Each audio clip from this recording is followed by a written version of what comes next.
2 फरवरी 2026 दिन सोमवार, हिंदी तिथि फाल्गुन महीना शुरू हो चुका है। कृष्ण पक्ष प्रतिपदा यानी एकम तिथि। और आइए बात करते हैं आज के मुख्य समाचार में देश भर की तमाम बड़ी खबरों पर नजर डालते हैं। अच्छा, सबसे पहले तो आज के कुछ बड़े इवेंट देखते हैं। दोस्तों, आज से ही होली के महीने फाल्गुन मास की शुरुआत होने जा रही है। ऐसी मान्यता कि इस महीने भगवान शिव और कृष्ण की पूजा करने का विशेष महत्व होता है। फाल्गुन महीने में आपको क्या क्या करना चाहिए और क्या नहीं करना चाहिए, ये जानकारी भी आप देख सकते हैं। और चलिए कुछ और आज के बड़े इवेंट देख लेते हैं। देखिए, इलॉन मस्क की कंपनी स्पेसएक्स का एक और स्टारलिंक मिशन आज 2 फरवरी को फाल्कन 9 रॉकेट से लॉन्च होने जा रहा। और वहीं देश की राष्ट्रपति द्रौपदी मुर्मू उड़ीसा और छत्तीसगढ़ इन 2 राज्यों की 6 दिवसीय यात्रा पर आज 2 फरवरी से रवाना होगी। 7 फरवरी तक इनका ये दौरा होगा। वहीं बिहार बोर्ड की 12वीं की परीक्षाएं आज 2 तारीख से शुरू होने जा रही है। 13 लाख से भी ज्यादा बच्चे एग्जाम देंगे। और पश्चिम बंगाल की 10वीं बोर्ड परीक्षाएं भी आज 2 फरवरी से शुरू होगी। वहीं झारखंड में 2 से 8 फरवरी के बीच 6 ट्रेनें कैंसिल रहेगी। कई ट्रेनों के रूट भी बदले गए हैं, तो रेल यात्री जरा ध्यान दें। और 2 फरवरी से आज बिहार विधानमंडल का बजट सत्र भी शुरू होने जा रहा, जो कि 27 फरवरी तक चलेगा। और किसानों को लेकर भी एक बड़ा अपडेट आ रहा। किसानों की डिजिटल पहचान सुनिश्चित करने के लिए सरकार आज से ही एक बड़ा अभियान शुरू करने जा रही है। फ्री में बनेगी किसानों की फार्मर आईडी। 2 फरवरी से शुरू होगा फार्मर रजिस्ट्री का महाअभियान। 2 से 6 फरवरी तक अलग अलग जिलों में विशेष अभियान के तहत किसानों का पंजीकरण किया जाएगा। बिहार सरकार की यह नई पहल है। इस अभियान से किसानों की डिजिटल पहचान होगी। वैसे ध्यान रखें, फार्मर रजिस्ट्री के बिना अब आपको पीएम किसान सम्मान निधि योजना की 2,000 रुपए की धनराशि भी नहीं मिलेगी। तो जो किसान अभी भी जुड़े नहीं है, वो इस अभियान के अंतर्गत अपना फार्मर रजिस्ट्री, फार्मर आईडी जरूर बनवा ले, है ना। चलिए अगला अपडेट देखिए। लद्दाख एक्टिविस्ट सोनम वांगचुक केस पर भी आज सुप्रीम कोर्ट में 2 फरवरी को उनकी हिरासत की वैधता पर सुनवाई होगी। और वहीं मुस्लिम भाई लोगों के लिए अपडेट है, हज यात्री अब खुद अपनी फ्लाइट की तारीख तय कर सकेंगे, लेकिन इसके लिए 2 फरवरी तक बुकिंग जरूरी है। हज कमेटी की तरफ से यह अपडेट दिया गया। और बिहार में राजस्व कर्मचारियों ने सरकार के खिलाफ खोला मोर्चा। आज 2 फरवरी से हड़ताल का भी ऐलान किया बिहार राजस्व सेवा संघ की तरफ से। वहीं मौसम विभाग की तरफ से भी एक बड़ा अपडेट सामने आ रहा दोस्तों। आज उत्तर भारत के 7 राज्यों में भारी बारिश, आंधी, तूफान, ओलावृष्टि की चेतावनी है। 50 किलोमीटर प्रति घंटा की रफ्तार से हवाएं चलेगी। किन किन राज्यों में बारिश होगी, ओले गिरेंगे, आगे मैं आपको बताऊंगा और भी पूरे मौसम समाचार विस्तार से। और अगला अपडेट देखिए, किसान आंदोलन पर बड़ी खबर आ रही है। आज 2 फरवरी को दिल्ली अमृतसर हाईवे जाम करेंगे किसान भाई लोग। वैसे पहले यह आंदोलन 30 जनवरी को होना था, लेकिन किसानों ने इसकी तारीख बदली और अब आज 2 फरवरी को किसान भाई लोग अपनी कुछ मांगों को लेकर ये हाईवे जाम करेंगे, आंदोलन करेंगे।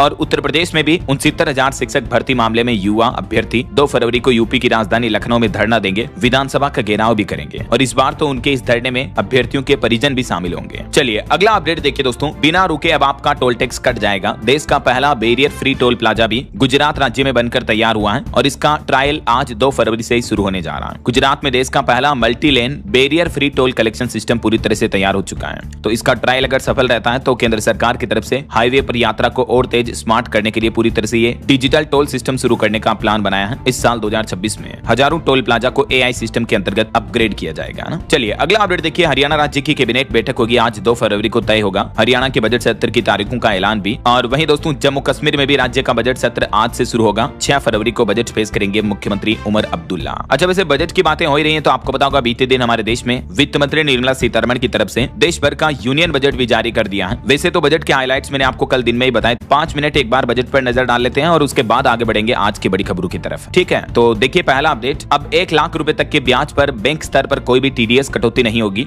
एफडी कराने वाले सीनियर सिटीजन्स के लिए सरकार ने बजट में ये राहत दी है। जो टीडीएस लिमिट पहले 50,000 थी उसको बढ़ाकर 1 लाख कर दिया है। वहीं दोस्तों बीते दिन शेयर बाजार से लेकर क्रिप्टो, सोना, चांदी सब कुछ दड़ाम हो गया। निवेशकों को भारी नुकसान हुआ। बजट पेश होने के साथ ही स्टॉक मार्केट समेत ग्लोबल मार्केट में भी बड़ा क्राइसिस देखने को मिला। वैसे इस बार के बजट में सरकार ने मेक इन इंडिया को बढ़ावा देने के लिए कई बड़े फैसले लिए हैं। जैसे मोबाइल फोन मैन्युफैक्चरिंग को बढ़ावा मिलेगा, ईवी इलेक्ट्रिक व्हीकल की बैटरी वगैरह सस्ती होगी और भी कैंसर समेत कई सारी दवाइयां सस्ती होगी। हालांकि इनकम टैक्स के स्लैब में कोई बदलाव नहीं किया है। और बजट में केंद्र सरकार ने रेलवे को भी बड़ी सौगात दी। वित्त मंत्री ने 7 नए हाई स्पीड रेल कॉरिडोर बनाने का भी ऐलान किया। ये 7 नए बुलेट ट्रेन कॉरिडोर का विस्तार किन किन राज्यों में किस रूट पर किया जाएगा जिसकी डिटेल्स भी आप देख सकते हैं। कुल मिलाकर इस बार रेलवे को लगभग 3 लाख करोड़ का बजट आवंटित किया है। इससे रेलवे सफर और मालगाड़ियों के जरिए माल ढुलाई को भी बूस्टअप मिलेगा। दक्षिण भारत में भी रेल कनेक्टिविटी बढ़ेगी। इस बजट को लेकर वित्त मंत्री निर्मला सीतारमण ने कहा कि लोक लुभावन की नीतियों से नहीं बल्कि निर्माण और तकनीक से आगे बढ़ेगा देश। इस बजट में भारत के लिए ग्लोबल पावर बनने का विजन दिखा। सरकार ने इस बार के बजट में फ्री की रेवन्यू पर फोकस नहीं रखा बल्कि देश के इंफ्रास्ट्रक्चर डेवलपमेंट और विकसित भारत के विजन पर बजट में फोकस रखा गया है। बजट पर अपनी प्रतिक्रिया में देश के प्रधानमंत्री नरेंद्र मोदी भी बोले कि ये युवा शक्ति का बजट है, जबकि राहुल गांधी का कहना है कि युवाओं को कुछ नहीं मिला।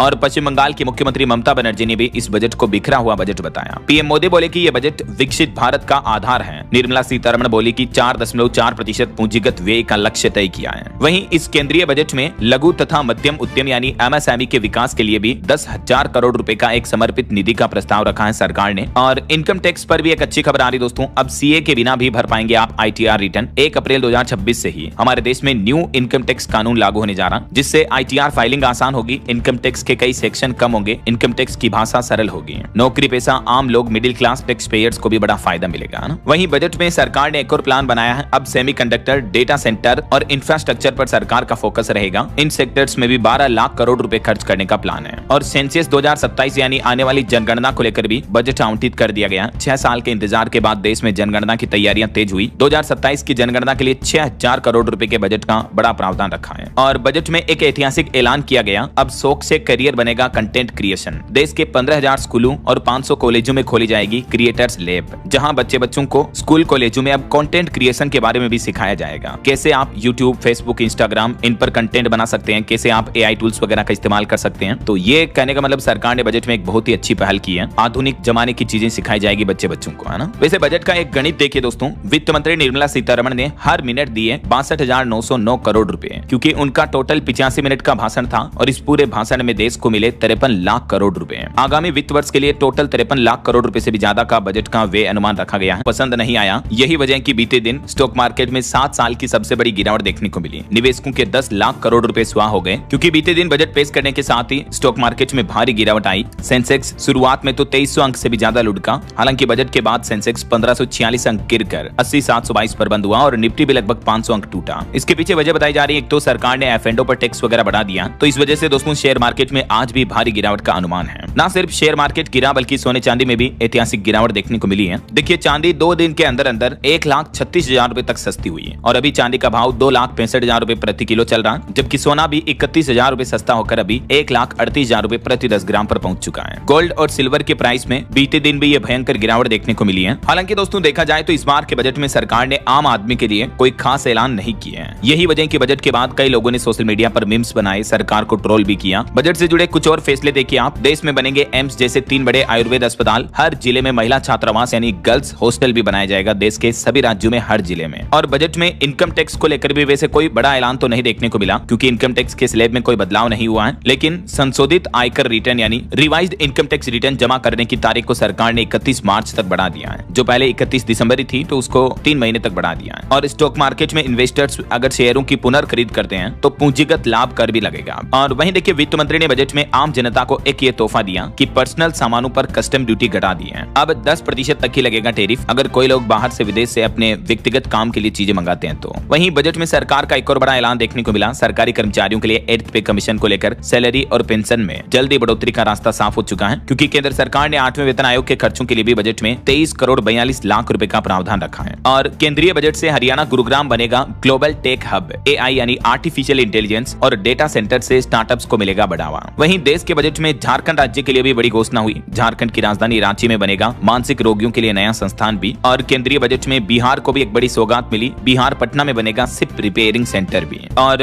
वहीं दोस्तों केंद्र सरकार मनरेगा योजना की जगह जो विकसित भारत जी रामजी योजना लेकर आई है, तो इस जी रामजी योजना के लिए भी 95,692 करोड़ रुपए का बजट आवंटित किया है। और भारत को चिकित्सा, पर्यटन, मेडिकल टूरिज्म का केंद्र बनाने के लिए भी 5 क्षेत्रीय चिकित्सा केंद्र स्थापित किए जाएंगे। और वहीं उत्तर प्रदेश की माताओं बहनों के लिए भी अच्छी खबर है। सी मार्ट योजना से यूपी की महिलाएं भी बनेगी उद्यमी। यूपी की योगी सरकार के विजन को भी इस बार के बजट में मजबूती मिली। केंद्र सरकार ने इस योजना को बढ़ावा देने के लिए भी ये कुछ बड़े ऐलान किए हैं। और साल 2026 के इस नए बजट में एजुकेशन सेक्टर को भी बड़ी सौगात दी गई है। नए संस्थान बनाए जाएंगे। हर जिले में गर्ल्स हॉस्टल, बायो फार्मा शक्ति समेत विभिन्न योजनाओं का भी ऐलान हुआ है। बजट को लेकर पंजाब की आम आदमी पार्टी सरकार ने केंद्र सरकार पर आरोप लगाते हुए कहा कि खोखले निकले केंद्र सरकार के वादे। पंजाब सरकार ने इस बार के बजट को किसान विरोधी बताया। आम आदमी पार्टी के मंत्रियों ने कड़ी निंदा भी की। वैसे बजट में रोजगार के क्षेत्र को लेकर भी कुछ बड़े ऐलान हुए हैं। देखिए, 5 साल में सरकार जोड़ेगी 1 लाख AHP, और यहाँ AHP का मतलब है एलाइड हेल्थ प्रोफेशनल्स, यानी स्वास्थ्य के क्षेत्र में डॉक्टर्स की तरह पेशेवरों को बढ़ावा मिलेगा और 1.5 लाख केयर गिवर्स को भी प्रशिक्षण दिया जाएगा। तो शिक्षा और रोजगार के लिए भी बजट में ये कुछ अहम ऐलान देखने को मिले हैं सरकार के। बाकी और भी दोस्तों बजट को लेकर कुछ वन लीनियर हाइलाइट्स हैं, वो अपन देखेंगे लास्ट में। फिलहाल आगे बढ़ते हैं कुछ और दूसरी महत्वपूर्ण खबरों की तरफ, क्योंकि दोस्तों कल क्या कि संडे था, रविवार था और बजट प्रधानमंत्री नरेंद्र मोदी ने संत निरंजन दास के पैर छुए और बोले कि बजट से पंजाब का फायदा होगा, कपड़े यूरोप में बिकेंगे। आदमपुर एयरपोर्ट का नाम संत रविदास पर रखा गया। बीते दिन प्रधानमंत्री नरेंद्र मोदी पंजाब के लुधियाना पहुंचे, यहाँ हलवारा एयरपोर्ट का उद्घाटन भी किया और वहीं कल जो श्री गुरु रविदास जयंती थी, इस मौके पर भी पीएम मोदी ने कार्यक्रम में हिस्सा लिया। इसके साथ ही दोस्तों पंजाब राज्य को 7वां एयरपोर्ट भी मिल चुका है। पीएम मोदी ने लुधियाना के हलवारा एयरपोर्ट का उद्घाटन किया, तो इससे पंजाब में अब टोटल एयरपोर्ट की संख्या 7 हो गई है। कहां ये देख सकते हैं आप लिस्ट भी। और इसके अलावा आदमपुर एयरपोर्ट का नाम भी बदला गया, अब ये एयरपोर्ट श्री गुरु रविदास महाराजा हवाई अड्डे के नाम से जाना जाएगा। चलिए अगला अपडेट देखिए दोस्तों, साउथ के सुपरस्टार रामचरण के घर 2 जुड़वा बच्चों का जन्म हुआ है। अपनी 2 साल की बेटी को लेकर वो अस्पताल में मिलने भी पहुंचे। मैंने कांग्रेट्स उनको। और वहीं देखिए एक बड़ी सड़क दुर्घटना की खबर, बिहार में सड़क हादसे में 13 लोगों की जान चली गई। पटना में 6, बक्सर में 4 और शेखपुर में 3 लोगों की जान गई। बीते दिन बिहार में कई जगहों पर अलग अलग भयंकर सड़क हादसे देखने को मिले। और उत्तर प्रदेश में भी बढ़ती रोड एक्सीडेंट की घटनाओं को लेकर मुख्यमंत्री योगी आदित्यनाथ ने कहा, अधिकारियों को निर्देश दिया और कहा कि तय समय पर बने मजबूत सड़कें, सड़क हादसों पर ब्रेक लगे। मुख्यमंत्री बोले कि ओवरलोड ट्रक व डंपर पर भी रोक लगाएं और यूपी में सड़कों के निर्माण, रखरखाव, सुरक्षा पर कड़े निर्देश जारी किए ताकि रोड एक्सीडेंट की घटनाओं को रोका जा सके, है ना। और बिहार की एक और बड़ी घटना देखिए दोस्तों, बिहार में 5 बच्चियों ने एक साथ जहर खा लिया, 4 की मौत हो गई, एक की हालत अभी नाजुक है, हॉस्पिटल में भर्ती है। बिहार के औरंगाबाद में यह बड़ी घटना देखने को मिली। अब बच्चों ने ऐसा कदम क्यों उठाया, इसकी अभी जांच चल रही है। वैसे जांच में अभी तक एक भी पुरुष सामने नहीं आया। और वहीं राजस्थान की जो साध्वी प्रेम बाइसा की मौत हुई, उस पर भी सस्पेंस अभी बरकरार है। फिलहाल एसआईटी जांच में पता चला है कंपाउंडर ने कबूली 1 से ज्यादा इंजेक्शन देने की बात भी।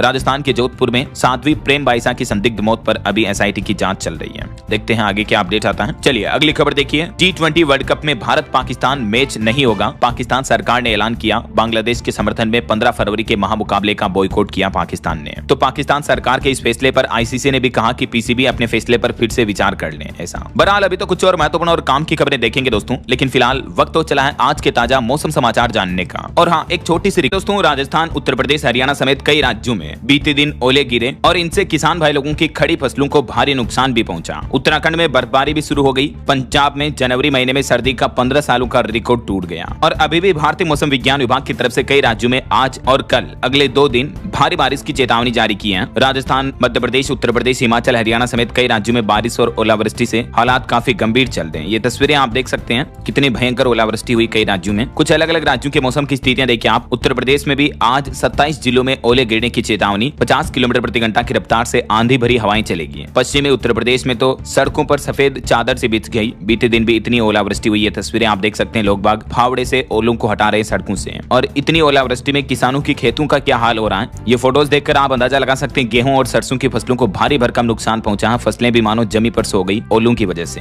और ऐसे में दोस्तों आज उत्तर प्रदेश के किन किन 27 जिलों में ओले गिरने की संभावना है, ये लिस्ट भी आप देख सकते हैं। कई जिलों में बिजली गिरने का भी अलर्ट है, तो सावधान रहिएगा। वहीं राजस्थान की स्थितियां देखिए आप। कोटा, चित्तौड़गढ़ में ओले गिरे, कोटपुतली में बारिश भी हुई। इस वजह से यहाँ राजस्थान राज्य में भी फसलों को भारी नुकसान पहुंचा और कोहरे के कारण एक सवारियों से भरी बस भी पलट गई। कोहरे में कई सड़क हादसे भी देखने को मिल रहे हैं आए दिन। ये देख सकते हैं आप, भीलवाड़ा के मंडल क्षेत्र में कोहरे के कारण बेकाबू बस पूरी तरह से पलट गई। और आज 2 फरवरी को भी राजस्थान के आधे से ज्यादा राज्य में अधिकतर जिलों में बारिश और ओलावृष्टि की चेतावनी है। ये देख सकते हैं आप मानचित्र में, जहां जहां येलो एरिया दिख रहा है आपको, इन जिलों में येलो अलर्ट की चेतावनी है। ना सिर्फ आज बल्कि दोस्तों कल 3 फरवरी को भी कई जिलों में बारिश और कोहरे की चेतावनी है और 4 फरवरी तक यह अलर्ट बना रहेगा। वहीं मध्य प्रदेश में भी देखिए कितनी भयंकर ओलावृष्टि हुई। नीमच, मंदसौर में सड़कें ओलों से ढक गई। ग्वालियर, उज्जैन समेत कई जिलों में बारिश देखने को मिल रही है। लगातार फसलें खराब हुई। 14 जिलों में आज भी मध्य प्रदेश में अलर्ट है। ये पूरी सड़क की तस्वीर देखिए दोस्तों, इतने ओले गिरे कि पूरी सड़क सफेद हो रही है। घरों के बाहर से भी लोग बाग ओलों को ये फावड़े से हटा रहे हैं, वरना गेट भी बंद हो गए लोगों के। अच्छा आप देखिए छत्तीसगढ़ में भी बढ़ेगा पारा, यानी छत्तीसगढ़ राज्य में थोड़ा तापमान बढ़ेगा। अब अगले 3 दिन मौसम ड्राई रहेगा, सूखा रहेगा। छत्तीसगढ़ में फिलहाल बारिश वगैरह की चेतावनी नहीं है, लेकिन इधर बिहार में गोपालगंज, बगहा में घना कोहरा छाया हुआ है। 12 जिलों में और कोहरे का अलर्ट है। रात के तापमान में गिरावट हुई, पछुआ हवाओं ने ठंड बढ़ाई। झारखंड में भी मौसम शुष्क रहेगा, सुबह सुबह हल्का कोहरा छाया रहेगा। अगले 4 दिनों में 4 डिग्री तक चढ़ेगा पारा। तो वहीं हरियाणा के भी कई जिलों में बारिश और करनाल में ओले गिरे। यहाँ भी इतनी ओलावृष्टि हुई कि पूरी जमीन मानो सफेद हो गई, फसलों को नुकसान पहुंचा। और आज भी हरियाणा के 17 जिलों में बारिश और ओले का अलर्ट है। मौसम को देखते हुए मौसम वैज्ञानिकों की तरफ से किसानों की फसलों के लिए भी ये सलाह और चेतावनी दी गई है। 1, 2 और 3 फरवरी तक हरियाणा में भी मौसम में आपको बदलाव देखने को मिलेगा। अच्छा, पंजाब में देखिए इतनी ठंड पड़ रही कि 15 सालों का रिकॉर्ड टूट गया। संगरूर में धुंध में पेड़ से टकराई बस 7 लोग घायल हो गए। और पंजाब के भी आज सभी जिलों में बारिश की चेतावनी है। पंजाब और चंडीगढ़ दोनों ही जगहों पर फरवरी की शुरुआत में ही मौसम ने करवट ले ली है। पहाड़ी राज्यों की बात करें दोस्तों तो हिमाचल प्रदेश में आज रात से एक्टिव होगा नया वेस्टर्न डिस्टर्बेंस। इस वजह से बारिश, बर्फबारी और तेज तूफान का भी अलर्ट है। बिलासपुर में घना कोहरा भी छाया हुआ है। वहीं उत्तराखंड में भी देखिए गंगोत्री, यमुनोत्री में बर्फबारी शुरू हुई। 8 जिलों में बारिश की चेतावनी, 6 जिलों में हाई अलर्ट है। और उत्तराखंड के कुछ मैदानी इलाकों वाले जिलों में तो बिजली गिरने की भी चेतावनी है। 4 फरवरी तक मौसम खराब रहेगा। बाकी और भी दोस्तों अगले 24 घंटों के दौरान देश भर में मौसम